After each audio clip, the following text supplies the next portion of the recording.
Demak, ilmiy maqola yozish zarurati nima uchun kerak ekan? Birinchi, demak, bilimlarni tarqatish.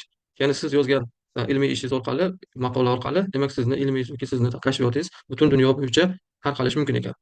Demak, bu shu uchun demak muhim hisoblanar ekan. Agar siz ilmiy maqola qilib ishingizni demak nashr etmasangiz, siz topgan o'sha kashfiyot butun dunyo bo'yicha tarqalmasligi mumkin. Hech kim bilmasligi mumkin sizni ishingizni.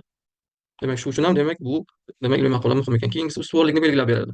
Ya'ni maqola chop etish sizning kashfiyotingizga mualliflik huquqi beradi. Ya'ni bu siz birinchi bo'lib natija topganingizni ko'rsatadi va doimiy ilmiy yozuvni yaratadi.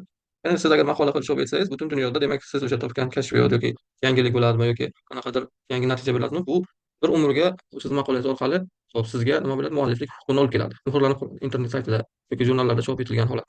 Agar siz ingliz tilida agar Scopus yoki Web of Science jurnaliga chiqarsangiz, butun dunyo sizni ishingizni tan oladi va mualliflik huquqi beriladi.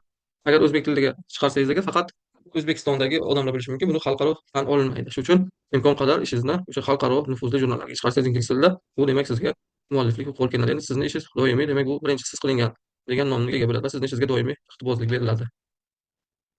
Xo'p, karyera va moliyalashtirish. Ilmiy maqolalar, xo'p, demak grantlar olish, lavozim ko'tarilish va professional obro'ni shakllantirishga muhim rol o'ynaydi. Xo'p, demak siz agar grant yutmoqchi bo'lsangiz, agar chet el grantlar yutmoqchi bo'lsangiz, bunda aynan sizni o'sha maqolalaringiz, qanaqa maqolalar yozgansiz, qanaqa mavzuda yozgansiz, Xrish indeksi nechi, demak buni kirib, o'sha qaysi xalqaro tashkilot o'tkazayotgan bo'lsa grantlarni, sizni o'sha profilni tekshiradi Scopus'da. Shunga qarab sizga ish grant berishi mumkin yoki bermasligi mumkin ekan. Demak, shu uchun ehtiyot bo'lish kerak ekan. Demak, bu narsa muhim ekan. Demak, ya'ni siz agar yaxshi maqola chiqarib, juda ko'p maqolalar chiqargan bo'lsangiz, demak sizni grant olish imkoniyatingiz ham oshishi mumkin ekan. Qayta tekshirish imkoniyati. Materiallar va metodlar batafsil yozilgan maqola, demak, sizni ishingizni boshqa olimlar tomonidan takrorlash imkonini beradi. Demak, agar siz aniq yozgan bo'lsangiz, boshqa olim, ya'ni misol uchun O'zbekistonda qilingan ish bo'lsa, dunyoni u chetidagi, misol uchun Amerika bo'ladimi, Yaponiya bo'ladimi, o'sha olimlar olib, sizni metodlaringiz yoki o'sha metodologiyangiz asosida qayta takrorlab, shu natijani olib bilish kerak. Bu demak muhim hisoblanar ekan. Agar buni qayta tekshirish imkoniyati bo'lmasa, demak sizni ishingiz bu hech qanaqa qiziq bo'lmaydi va tan olinmaydi. Demak, qolganlar bu sizni ishingizni ko'rib, nima qiladi? Qayta tekshirib ko'radi. Agar haqiqatan ham to'g'ri qilingan bo'lsa, bu ishingiz demak nufuzga oshadi va hamma tomonidan tan olinadi.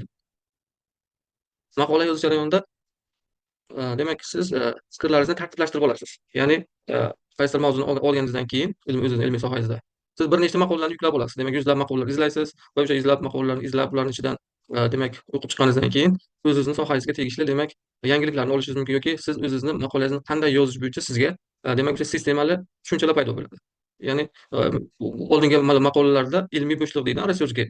Aynan nimalarga e'tibor berilmagan. 100 ta maqola o'rganib chiqqandan keyin demak shuni siz nima qilishingiz mumkin? O'shanga yechim topishingiz mumkin va demak yechim topganingizdan keyin bu sizga osonroq bo'ladi, ya'ni yozish maqolani. Shuning uchun ham demak bu fikrlashni tartibga solinadi deb aytilgan bu yerda.